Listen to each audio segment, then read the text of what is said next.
ಓಂ ನಮಃ ಶಿವಾಯ. ಕನ್ಯಾರಾಶಿಯವರ ಜೀವನದಲ್ಲಿ ಕರ್ಮ ಮತ್ತು ವಿಧಿಯ ದೈವಿಕ ಸಮತೋಲನವಾದ ರಾಹುವಿನ ಸೂಕ್ಷ್ಮ ಚಲನೆಯು 120 ದಿನಗಳಲ್ಲಿ ನಾಟಕೀಯ ಯೂಟರ್ನ್ ತರುತ್ತದೆ. ಹೌದು, ಪ್ರಿಯ ಕನ್ಯಾರಾಶಿಯವರೇ, ಒಬ್ಬ ನುರಿತ ಕುಶಲಕರ್ಮಿ ತಿಂಗಳುಗಟ್ಟಲೆ ನಿಧಾನವಾಗಿ, ತಾಳ್ಮೆಯಿಂದ, ತೀಕ್ಷ್ಣವಾದ ದೃಷ್ಟಿಯಿಂದ ಕಲ್ಲನ್ನು ಕೆತ್ತುವುದನ್ನು ಊಹಿಸಿಕೊಳ್ಳಿ. ಒಂದು ದಿನ ಆ ಕಲ್ಲು ಅದ್ಭುತವಾದ ಪ್ರತಿಮೆಯ ರೂಪವನ್ನು ಪಡೆಯುವವರೆಗೆ. ಅದೇ ರೀತಿ ಮಾರ್ಚ್ 2026ರಿಂದ ಪ್ರಾರಂಭಿಸಿ ನಿಮ್ಮ ಜೀವನದಲ್ಲಿ ಜ್ಯೋತಿಷ್ಯ ಪ್ರಕ್ರಿಯೆಯೂ ಪ್ರಾರಂಭವಾಗಿದೆ. ಅದು ನಿಮ್ಮ ಕ್ರಿಯೆಗಳನ್ನು ಫಲಿತಾಂಶಗಳಾಗಿ ಪರಿವರ್ತಿಸುವತ್ತ ಕೆಲಸ ಮಾಡುತ್ತಿದೆ. ಪ್ರಸ್ತುತ ರಾಹು ಕುಂಭರಾಶಿಯಲ್ಲಿ ಸಾಗುತ್ತಿದ್ದಾನೆ ಮತ್ತು ಕನ್ಯಾರಾಶಿಯವರಿಗೆ ಈ ಸಂಚಾರವು ನಿಮ್ಮ 6ನೇ ಮನೆಯಲ್ಲಿದೆ. ಇದು ರೋಗ, ಸಾಲ, ಶತ್ರುಗಳು, ಸೇವೆ ಮತ್ತು ದೈನಂದಿನ ದಿನಚರಿಯ ಮನೆಯಾಗಿದೆ. ಸ್ನೇಹಿತರೆ, ವೈದಿಕ ಜ್ಯೋತಿಷ್ಯದಲ್ಲಿ 6ನೇ ಮನೆಯನ್ನು ಹೋರಾಟ ಮತ್ತು ವಿಜಯದ ವಲಯವೆಂದು ಪರಿಗಣಿಸಲಾಗುತ್ತದೆ. ಸವಾಲುಗಳು ಇಲ್ಲಿ ಉದ್ಭವಿಸುತ್ತವೆ ಮತ್ತು ಅವುಗಳನ್ನು ಜಯಿಸುವ ಶಕ್ತಿಯೂ ಇಲ್ಲಿಂದಲೇ ಬರುತ್ತದೆ. ಸ್ನೇಹಿತರೆ, ಮಾರ್ಚ್ 2026ರಲ್ಲಿ ರಾಹು ಸರಿಸುಮಾರು 12ರಿಂದ 18 ಡಿಗ್ರಿಗಳ ನಡುವೆ ಇರುತ್ತಾನೆ. ಇದನ್ನು ಗ್ರಹದ ಯೌವನದ ಸ್ಥಿತಿ ಎಂದು ಪರಿಗಣಿಸಲಾಗುತ್ತದೆ. ಗ್ರಹವು ಅದರ ಪೂರ್ಣ ಚಟುವಟಿಕೆ, ತೀವ್ರತೆ ಮತ್ತು ಫಲಿತಾಂಶ ಉತ್ಪಾದಿಸುವ ಸಾಮರ್ಥ್ಯದಲ್ಲಿರುವ ಸಮಯವಿದು. ಯಾವುದೇ ಆಲಸ್ಯವಿಲ್ಲ, ನಿಧಾನವಿಲ್ಲ, ಆದರೆ ತೀಕ್ಷ್ಣ, ಕೇಂದ್ರೀಕೃತ ಮತ್ತು ನಿರ್ಣಾಯಕ ಶಕ್ತಿ. ಪ್ರಿಯ ಕನ್ಯಾರಾಶಿಗಳೇ, ನೀವು ಸ್ವಾಭಾವಿಕವಾಗಿಯೇ ವಿಶ್ಲೇಷಣಾತ್ಮಕ, ಶಿಸ್ತುಬದ್ಧ ಮತ್ತು ಕ್ರಿಯಾಶೀಲರು.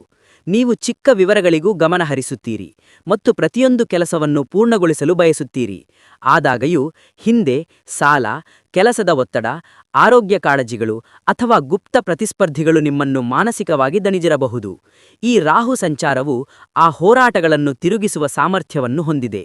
ಸ್ನೇಹಿತರೆ, 6ನೇ ಮನೆಯಲ್ಲಿ ರಾಹು ಶತ್ರುಗಳನ್ನು ಗೊಂದಲಗೊಳಿಸುತ್ತಾನೆ, ಎದುರಾಳಿಗಳನ್ನು ದುರ್ಬಲಗೊಳಿಸುತ್ತಾನೆ ಮತ್ತು ಸ್ಪರ್ಧೆಯಲ್ಲಿ ಅನಿರೀಕ್ಷಿತ ವಿಜಯಗಳಿಗೆ ಕಾರಣವಾಗಬಹುದು.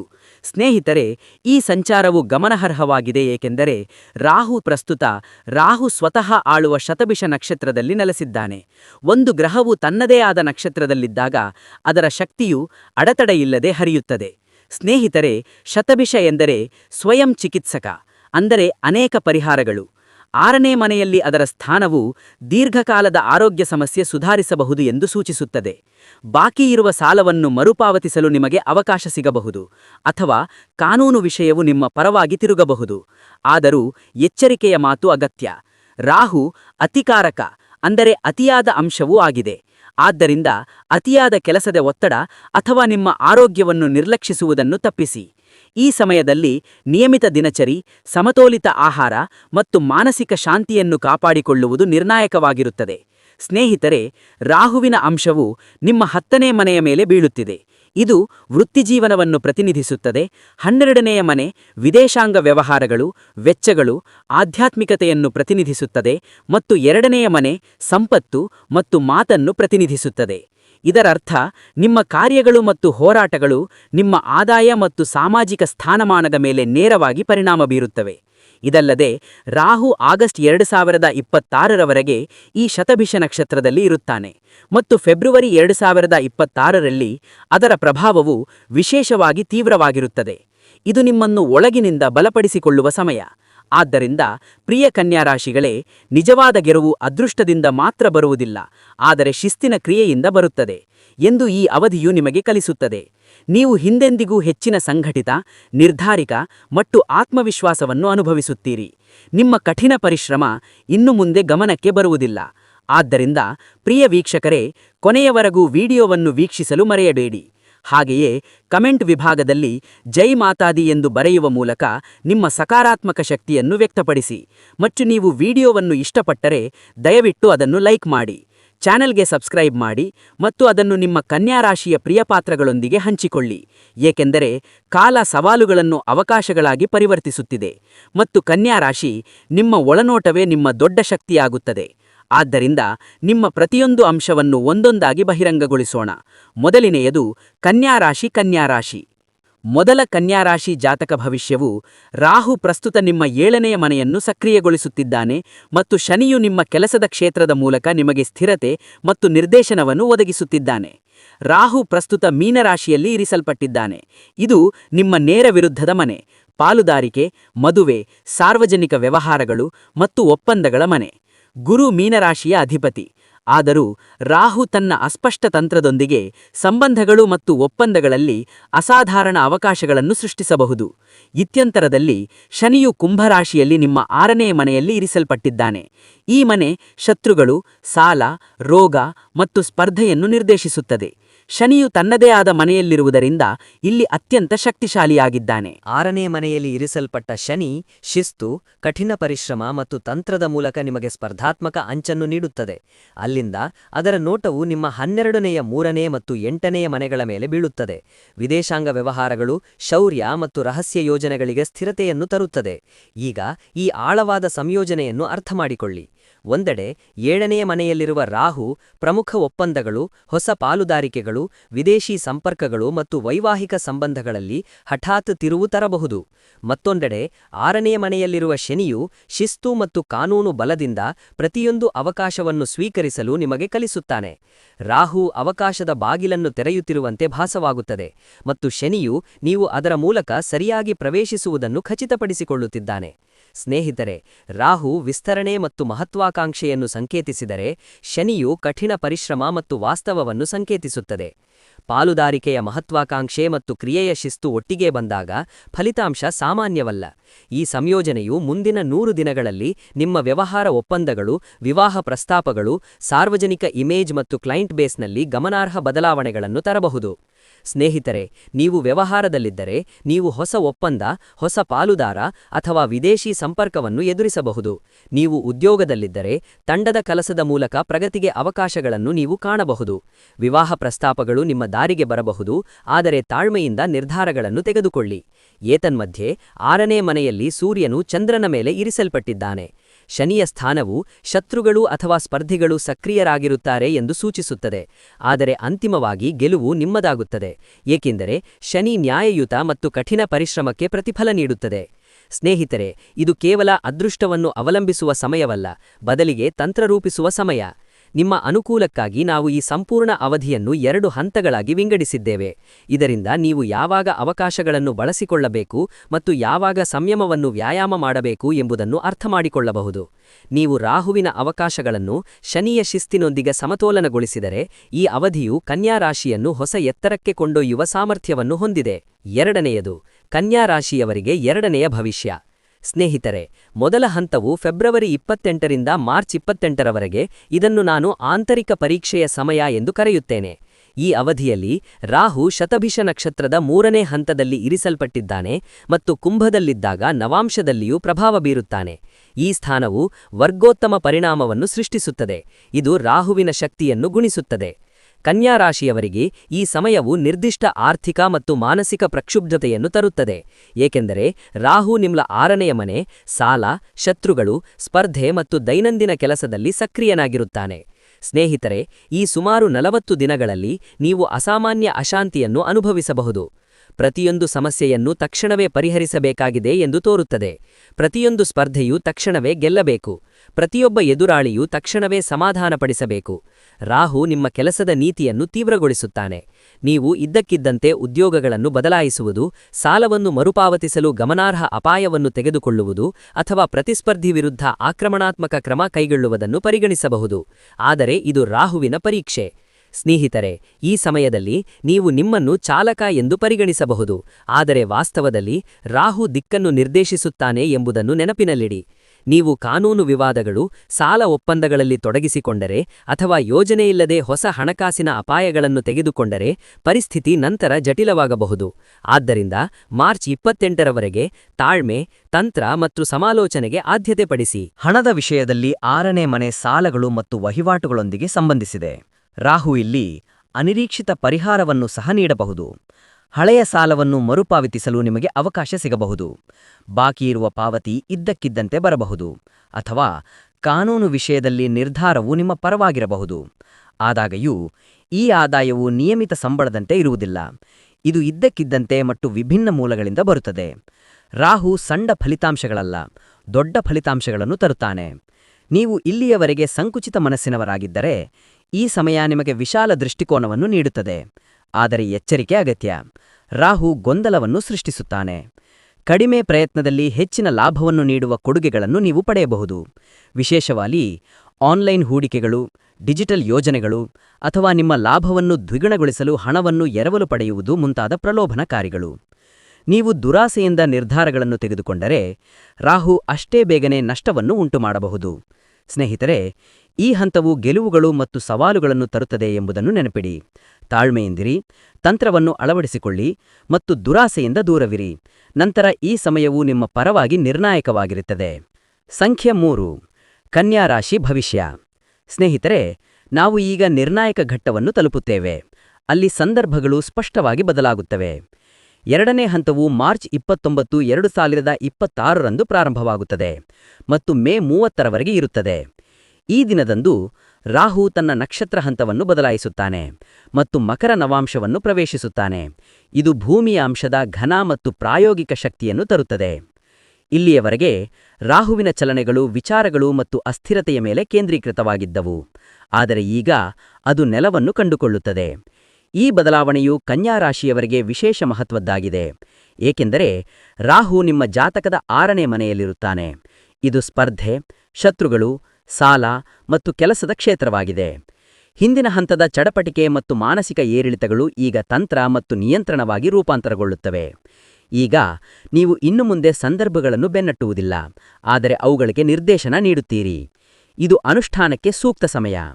ಫೆಬ್ರವರಿ ಮತ್ತು ಮಾರ್ಚ್ನಲ್ಲಿ ಮಾಡಿದ ಯೋಜನೆಗಳು ಏಪ್ರಿಲ್ ಮತ್ತು ಮೇ ತಿಂಗಳಿನಲ್ಲಿ ರೂಪುಗೊಳ್ಳುತ್ತವೆ. ಕೆಲಸದ ಸ್ಥಳದಲ್ಲಿ ನಿಮ್ಮ ಹಿಡಿತ ಬಲಗೊಳ್ಳುತ್ತದೆ. ರಾಹುವಿನ 9ನೇ ಅಂಶವು ನಿಮ್ಮ ವೃತ್ತಿಜೀವನದ 10ನೇ ಮನೆಯ ಮೇಲೆ ಬೀಳುತ್ತಿದೆ. ಆದ್ದರಿಂದ ನಿಮ್ಮ ವೃತ್ತಿಪರ ಜೀವನದಲ್ಲಿ ಪ್ರಮುಖ ಬದಲಾವಣೆಗಳು ಸಾಧ್ಯ. ಸ್ನೇಹಿತರೆ, ನೀವು ಬಡ್ತಿ, ಹೊಸ ಜವಾಬ್ದಾರಿ ಅಥವಾ ಪಾತ್ರ ಬದಲಾವಣೆಗಾಗಿ ಕಾಯುತ್ತಿದ್ದರೆ ಈ ಸಮಯವು ಶುಭ ಚಿಹ್ನೆಗಳನ್ನು ಹೊಂದಿದೆ. ಸ್ನೇಹಿತರೆ, ರಾಹು ಅದರ ಅಂಶಗಳಲ್ಲಿ ಅಸಾಮಾನ್ಯ ಮತ್ತು ತ್ವರಿತ ಫಲಿತಾಂಶಗಳನ್ನು ನೀಡುತ್ತದೆ. 10ನೇ ಮನೆಯ ಮೇಲಿನ ಅದರ ಅಂಶವು ಜನಸಂದಣಿಯಿಂದ ಹೊರಗುಳಿಯಲು ನಿಮಗೆ ಸಹಾಯ ಮಾಡುತ್ತದೆ. ಈ ಸಮಯವು ಪ್ರಗತಿಗೆ ಬಾಗಿಲು ತೆರೆಯಬಹುದು, ವಿಶೇಷವಾಗಿ ತಂತ್ರಜ್ಞಾನ, ವಿಶ್ಲೇಷಣೆ, ಔಷಧ, ಡೇಟಾ, ಸಂಶೋಧನೆ ಅಥವಾ ಆಡಳಿತದಲ್ಲಿ ತೊಡಗಿರುವವರಿಗೆ. ವಿದೇಶಿ ಯೋಜನೆ, ಆನ್ಲೈನ್ ವಿಸ್ತರಣೆ ಅಥವಾ ಹೊಸ ಕಂಪನಿಯೊಂದಿಗೆ ಒಪ್ಪಂದದ ಸಾಧ್ಯತೆ ಇರಬಹುದು. ನಿಮ್ಮ ಸಾಮಾಜಿಕ ವಲಯವು ವಿಸ್ತರಿಸುತ್ತದೆ ಮತ್ತು ಭವಿಷ್ಯದಲ್ಲಿ ಉಪಯುಕ್ತವೆಂದು ಸಾಬೀತುಪಡಿಸುವ ಜನರ ಸಂಪರ್ಕಕ್ಕೆ ನೀವು ಬರುತ್ತೀರಿ. ಈ ಸಮಯದಲ್ಲಿ ನೆಟ್ವರ್ಕಿಂಗ್ ನಿಮ್ಮ ಗುಪ್ತ ಶಕ್ತಿಯಾಗಬಹುದು. ಈಗ ಶತ್ರುಗಳ ಬಗ್ಗೆ ಮಾತನಾಡೋಣ. ನಿಮ್ಮ 10ನೇ ಮನೆಯನ್ನು ಪ್ರಭಾವಿಸುವ ರಾಹುವಿನ 5ನೇ ಅಂಶವು ಕೆಲಸದಲ್ಲಿ ಸ್ಪರ್ಧೆಯನ್ನು ತೀವ್ರಗೊಳಿಸುತ್ತದೆ. ಆದಾಗ್ಯೂ 6ನೇ ಮನೆಯಲ್ಲಿ ಇರಿಸಲಾಗಿರುವ ರಾಹು ಶತ್ರುಗಳನ್ನು ಗೊಂದಲಗೊಳಿಸುವ ಸಾಮರ್ಥ್ಯವನ್ನು ಹೊಂದಿದ್ದಾನೆ. ನೀವು ನೇರ ಮುಖಾಮುಖಿಯಲ್ಲಿ ತೊಡಗಿಸಿಕೊಳ್ಳುವ ಅಗತ್ಯವಿಲ್ಲ. ವಿರೋಧಿಗಳು ತಮ್ಮದೇ ಆದ ತಂತ್ರಗಳಲ್ಲಿ ಸಿಕ್ಕಾಕಿಕೊಳ್ಳಬಹುದು. ಯಾವುದೇ ಕಾನೂನು ವಿವಾದಗಳು ಅಥವಾ ಕಚೇರಿ ತನಿಖೆಗಳು ಬಾಕಿಯಿದ್ದರೆ ಮೇ ತಿಂಗಳಿನಲ್ಲಿ ಸಂದರ್ಭಗಳು ನಿಮ್ಮ ಪರವಾಗಿ ತಿರುಗಬಹುದು. ಸಾಲ ಮತ್ತು ಹಣಕಾಸಿನ ಒತ್ತಡಗಳಿಗೆ ಸಂಬಂಧಿಸಿದಂತೆ ಪರಿಹಾರವೂ ಅಲಭ್ಯವಿರಬಹುದು. ಹಠಾತ್ ಆಗಮನ ಅಥವಾ ಅತಿರಿಕ್ತ ಯೋಜನೆಯು ಹಿಂದಿನ ಬಾಧ್ಯತೆಗಳನ್ನು ಕಡಿಮೆ ಮಾಡಲು ನಿಮಗೆ ಸಹಾಯ ಮಾಡುವ ಹಣವನ್ನು ತರಬಹುದು. ಸಂಕ್ಷಿಪ್ತವಾಗಿ ಹೇಳುವುದಾದರೆ, ಈ ಹಂತವು ಸ್ಥಿರತೆ, ನಿಯಂತ್ರಣ ಮತ್ತು ಫಲಿತಾಂಶಗಳ ಹಂತವಾಗಿದೆ. ಈಗ ಕೆಲಸವನ್ನು ಭಾವನೆಗಳ ಮೂಲಕವಲ್ಲ, ಯೋಜನೆಯ ಮೂಲಕ ಮಾಡಲಾಗುತ್ತದೆ ಮತ್ತು ಇದು ಕನ್ಯಾ ರಾಶಿಯ ತೃಜವಾದ ಶಕ್ತಿಯಾಗಿದೆ. ಸಂಖ್ಯೆ 4. ಕನ್ಯಾ ರಾಶಿಗೆ 4ನೇ ಭವಿಷ್ಯ.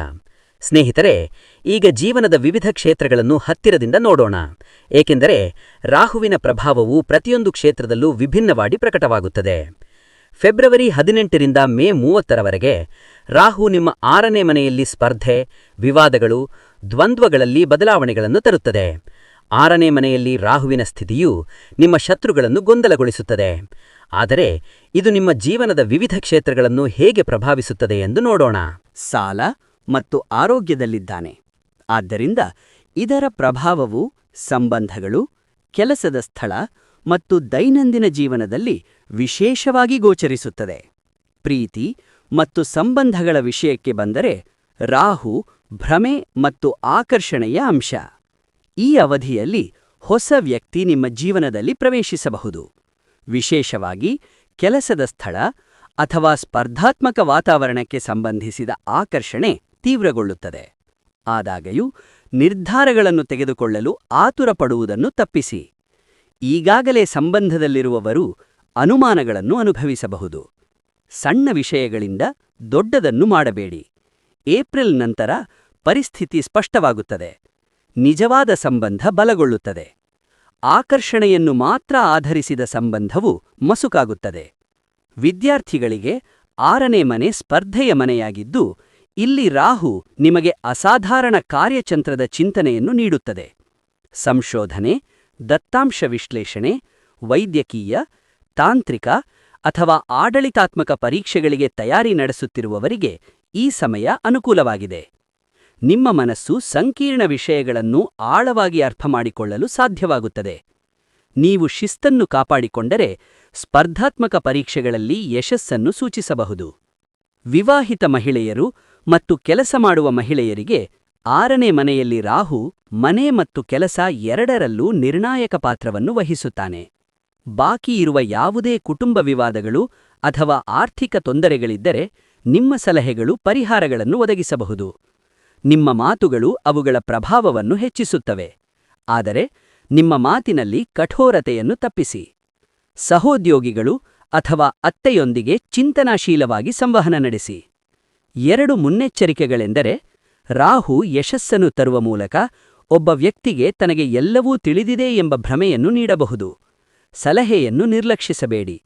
2ನೇಯದಾಗಿ, ಅನಗತ್ಯ ಭಯ. ರಾಹು ಕೆಲವೊಮ್ಮೆ ಕಾಲ್ಪನಿಕ ಚಿಂತೆಗಳನ್ನು ಸೃಷ್ಟಿಸುತ್ತಾನೆ. ನೆನಪಿಡಿ, ಕ್ರಿಯೆ ಮತ್ತು ಶಿಸ್ತು ಮಾತ್ರ ನಿಜವಾದ ಭದ್ರತೆ. ಸಂಖ್ಯೆ 5. 5ನೇ ಕನ್ಯಾ ಭವಿಷ್ಯ. ಸ್ನೇಹಿತರೆ, ಈಗ ನಾವು ಅತ್ಯಂತ ಮುಖ್ಯವಾದ ಭಾಗಕ್ಕೆ ಹೋಗೋಣ, ಪರಿಹಾರಗಳು. ಏಕೆಂದರೆ ರಾಹು ಪ್ರಸ್ತುತ ನಿಮ್ಮ 6ನೇ ಮನೆಯಲ್ಲಿರುತ್ತಾನೆ. ಅಲ್ಲಿ ಅದು ಸ್ಪರ್ಧೆ, ಸಾಲ, ಒತ್ತಡ ಮತ್ತು ಆರೋಗ್ಯಕ್ಕೆ ಸಂಬಂಧಿಸಿದ ಶಕ್ತಿಯನ್ನು ತೀವ್ರಗೊಳಿಸುತ್ತದೆ. ಈ ಶಕ್ತಿಯನ್ನು ಸರಿಯಾಗಿ ನಿರ್ದೇಶಿಸಿದರೆ ಅದು ವಿಜಯಕ್ಕೆ ಕಾರಣವಾಗುತ್ತದೆ.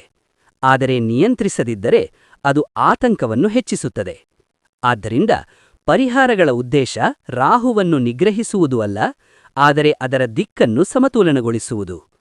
ನಾನು ಯಾವುದೇ ಸಂಕೀರ್ಣ ಆಚರಣೆಗಳನ್ನು ಅಥವಾ ದುಬಾರಿ ರತ್ನಗಳನ್ನು ಶಿಫಾರಸು ಮಾಡುವುದಿಲ್ಲ. ಕನ್ಯಾ ರಾಶಿ ಸ್ವತಃ ಬುದ್ಧಿವಂತಿಕೆ ಮತ್ತು ಪ್ರಾಯೋಗಿಕತೆಯನ್ನು ಸಂಕೇತಿಸುತ್ತದೆ. ಆದ್ದರಿಂದ ಪರಿಹಾರಗಳು ಸರಳ ಮತ್ತು ಶಿಸ್ತುಬದ್ಧವಾಗಿರಬೇಕು. ಮೊದಲ ಪರಿಹಾರವೆಂದರೆ ಸ್ವಚ್ಛತೆ ಮತ್ತು ಸೇವೆಯನ್ನು ಪರಿಹರಿಸುವುದು. 6ನೇ ಮನೆ ಸೇವೆ ಮತ್ತು ರೋಗದ ಮನೆ. ಅಗತ್ಯವಿರುವ ಯಾರಿಗಾದರೂ ವಾರಕ್ಕೊಮ್ಮೆಯಾದರೂ ಔಷಧ, ಹಣ್ಣುಗಳು ಅಥವಾ ಆಹಾರವನ್ನು ದಾನ ಮಾಡಿ. ನೀವು ಆಸ್ಪತ್ರೆಯಲ್ಲಿ ಅಥವಾ ಗೋಶಾಲೆಯಲ್ಲಿ ಸಣ್ಣ ಸೇವೆಯನ್ನು ಸಹ ಮಾಡಬಹುದು. ರಾಹು ಗೊಂದಲವನ್ನು ಸೃಷ್ಟಿಸುತ್ತಾನೆ, ಆದರೆ ಸೇವೆಯು ಮನಸ್ಸನ್ನು ಸ್ಥಿರಗೊಳಿಸುತ್ತದೆ. ನೀವು ಯಾರಿಗಾದರೂ ಬಳಲುತ್ತಿರುವವರಿಗೆ ಸಹಾಯ ಮಾಡಿದಾಗ ರಾಹುವಿನ ನಕಾರಾತ್ಮಕತೆ ಸ್ವಯಂಚಾಲಕವಾಗಿ ಶಾಂತವಾಗುತ್ತದೆ. 2ನೇಯ ಪರಿಹಾರವೆಂದರೆ ಸಂಜೆ ಉಸಿರಾಟದ ಧ್ಯಾನ. ರಾಹು ವಾಯು ಅಂಶದೊಂದಿಗೆ ಸಂಬಂಧ ಹೊಂದಿದ್ದು 6ನೇ ಮನೆ ಒತ್ತಡವನ್ನು ಹೆಚ್ಚಿಸುತ್ತದೆ. ಸೂರ್ಯಾಸ್ತದ ನಂತರ ಪ್ರತಿದಿನ 101 ನಿಮಿಷಗಳ ಆಳವಾದ ಉಸಿರಾಟವನ್ನು ತೆಗೆದುಕೊಳ್ಳಿ. ಶಾಂತ ಸ್ಥಳದಲ್ಲಿ ಕುಳಿತುಕೊಳ್ಳಿ, ನಿಮ್ಮ ಬೆನ್ನನ್ನು ನೇರವಾಗಿರಿಸಿ ಮತ್ತು ಆಳವಾಗಿ ಉಸಿರಾಡಿ ಮತ್ತು ನಿಧಾನವಾಗಿ ಉಸಿರಾಡಿ. ಮಾನಸಿಕವಾಗಿ ನನಗೆ ಸ್ಪಷ್ಟತೆ ಮತ್ತು ಶಾಂತತೆಯಿಂದ ಆಶೀರ್ವದಿಸಿ ಎಂದು ಪ್ರಾರ್ಥಿಸಿ. ಈ ಅಭ್ಯಾಸವು ಮಾನಸಿಕ ಮಂಜನ್ನು ತೆರವುಗೊಳಿಸುತ್ತದೆ ಮತ್ತು ನಿರ್ಧಾರ ತೆಗೆದುಕೊಳ್ಳುವಿಕೆಯನ್ನು ಬಲಪಡಿಸುತ್ತದೆ. 3ನೇಯ ಪರಿಹಾರವೆಂದರೆ ಮಂತ್ರ ಮತ್ತು ಸ್ವಯಂ ನಿಯಂತ್ರಣ. ಭಗವಾನ್ ಶಿವನು ರಾಹು ಮತ್ತು ಕೇತುವಿನ ನೆರಳುಗಳನ್ನು ಸಮತೋಲನಗೊಳಿಸುವುದರಿಂದ ಓಂ ನಮಃ ಶಿವಾಯ ಎಂದು ಪಠಿಸುವುದು ವಿಶೇಷವಾಗಿ ಪ್ರಯೋಜನಕಾರಿಯಾಗಿದೆ. ಈ ಮಂತ್ರವನ್ನು ನಿಯಮಿತವಾಗಿ 108 ಬಾರಿ ಅಥವಾ ಕನಿಷ್ಠ 11 ಬಾರಿ ಭಕ್ತಿಯಿಂದ ಪಠಿಸಿ. 4ನೇಯ ಪರಿಹಾರವೆಂದರೆ ಆಹಾರ ಶಿಸ್ತು. 6ನೇ ಮನೆ ಆರೋಗ್ಯದೊಂದಿಗೆ ಸಂಬಂಧಿಸಿದೆ. ಆದ್ದರಿಂದ ಹುರಿದ, ಮಸಾಲೆಯುಕ್ತ ಮತ್ತು ಅನಿಯಮಿತ ಊಟಗಳನ್ನು ತಪ್ಪಿಸಿ. ಹಸಿರು ತರಕಾರಿಗಳು, ಲಘು ಊಟಗಳು ಮತ್ತು ಸಮಯುಕ್ತ ಊಟಗಳು ರಾಹುವಿನ ದುಷ್ಪ್ರಭಾವಗಳಿಂದ ನಿಮ್ಮನ್ನು ರಕ್ಷಿಸುತ್ತವೆ. ಸ್ನೇಹಿತರೆ, ನೆನಪಿಡಿ, ಪರಿಹಾರವೆಂದರೆ ಕೇವಲ ಕ್ರಿಯೆಯಲ್ಲ, ಅದು ಪ್ರಜ್ಞೆಯ ತರಬೇತಿ. ನಿಮ್ಮ ಮನಸ್ಸು ನಿಯಂತ್ರಿತವಾದಾಗ, ಸೇವಾ ಮನೋಭಾವ ಜಾಗೃತವಾದಾಗ ಮತ್ತು ನಿಮ್ಮ ಮಾತು ಮಧುರವಾದಾಗ ರಾಹುವಿನ ತೀವ್ರ ಶಕ್ತಿಯು ನಿಮ್ಮ ಪರವಾಗಿ ಕೆಲಸ ಮಾಡುತ್ತದೆ. ಇದೇ ಈ ಯುಗದ ನಿಜವಾದ ಕೀಲಿ. ಸ್ನೇಹಿತರೆ, ಭವಿಷ್ಯವಾಣಿಗಳು ಭವಿಷ್ಯದ ಒಂದು ನೋಟವನ್ನು ಮಾತ್ರ ನೀಡುತ್ತವೆ, ಆದರೆ ವಿಧಿಯ ನಿಜವಾದ ದಿಕ್ಕನ್ನು ನಿಮ್ಮ ಕಾರ್ಯಗಳು, ನಿಮ್ಮ ಉದ್ದೇಶಗಳು ಮತ್ತು ನಿಮ್ಮ ತಾಳ್ಮೆಯಿಂದ ನಿರ್ಧರಿಸಲ್ಪಡುತ್ತದೆ. ಗ್ರಹಗಳ ಚಲನೆಯು ನಿಶ್ಚಿತವಾಗಿಯೂ ಸುಳಿವುಗಳನ್ನು ನೀಡುತ್ತದೆ, ಆದರೆ ಸ್ಟೀರಿಂಗ್ ವೀಲ್ ಯಾವಾಗಲೂ ನಿಮ್ಮ ಕೈಯಲ್ಲಿ ಉಳಿಯುತ್ತದೆ. ರಾಹು 2 ಅವಕಾಶಗಳು ಮತ್ತು ಪರೀಕ್ಷೆಗಳನ್ನು ಒದಗಿಸುತ್ತದೆ. ಅದು ಗೊಂದಲವನ್ನು ಸೃಷ್ಟಿಸುತ್ತದೆ ಮತ್ತು ಸತತ ಉನ್ನತಿಯನ್ನು ನೀಡುತ್ತದೆ. ಆದ್ದರಿಂದ ಜಾಗೃತರಾಗಿ, ಸಂಯಮದಿಂದಿರುವುದು ಮತ್ತು ಪ್ರತಿ ನಿರ್ಧಾರವನ್ನು ಎಚ್ಚರಿಕೆಯಿಂದ ಪರಿಗಣಿಸುವುದು ಬುದ್ಧಿವಂತಿಕೆ. ಸಮಯ ಅನುಕೂಲವಾದರೆ ವಿನಮ್ರಲಾಗಿ, ಏಕೆಂದರೆ ಅಹಂಕಾರ ಕ್ಷಣಾರ್ಧದಲ್ಲಿ ಯಶಸ್ಸನ್ನು ಕಸಿದುಕೊಳ್ಳಬಹುದು. ಮತ್ತು ಸಮಯ ಸವಾಲಿನದಾಗಿದ್ದರೆ ಭಯಪಡಬೇಡಿ, ಏಕೆಂದರೆ ಪ್ರತಿಯೊಂದು ಗ್ರಹವೂ ಬದಲಾವಣೆ ಹೊಂದುತ್ತದೆ. ಯಾವುದೇ ಪರಿಸ್ಥಿತಿ ಶಾಶ್ವತವಲ್ಲ. ತಾಳ್ಮೆ, ಶಿಸ್ತು ಮತ್ತು ಸಕಾರಾತ್ಮಕ ಚಿಂತನೆಯು ನಿಮ್ಮ ಶ್ರೇಷ್ಠ ರತ್ನಗಳು. ನೆನಪಿಡಿ, ಪರಿಹಾರವೆಂದರೆ ಕೇವಲ ಕ್ರಿಯೆಯಲ್ಲ, ಅದು ನಂಬಿಕೆಯ ಮಾಧ್ಯಮ. ನೀವು ಭಕ್ತಿ ಮತ್ತು ನಿಜವಾದ ಹೃದಯದಿಂದ ಪ್ರಾರ್ಥಿಸಿದಾಗ ಆಂತರಿಕ ಶಕ್ತಿ ಜಾಗೃತವಾಗುತ್ತದೆ. ಆ ಶಕ್ತಿಯು ನಿಮ್ಮನ್ನು ಸರಿಯಾದ ದಿಕ್ಕಿನಲ್ಲಿ ಮಾರ್ಗದರ್ಶಿಸುತ್ತದೆ. ಕೊನೆಯಲ್ಲಿ ನಾನು ಸರಳವಾಗಿ ಹೇಳುತ್ತೇನೆ, ತಿಳುವಳಿಕೆಯೊಂದಿಗೆ ಮುಂದುವರಿಯಿರಿ, ಭಯದಿಂದಲ್ಲ. ಆತ್ಮವಿಶ್ವಾಸದಿಂದ ಮುಂದುವರಿಯಿರಿ, ಹೋಲಿಕೆ ಮಾಡದೆ. ಮತ್ತು ನಿರ್ಧಾರಗಳನ್ನು ಆತುರದಿಂದಲ್ಲ, ತಾಳ್ಮೆಯಿಂದ ತೆಗೆದುಕೊಳ್ಳಿ. ಮುಂಬರುವ ಯುಗಗಳು ನಿಮಗೆ ಸ್ಪಷ್ಟತೆ, ಸ್ಥಿರತೆ ಮತ್ತು ಯಶಸ್ಸನ್ನು ತರಲಿ.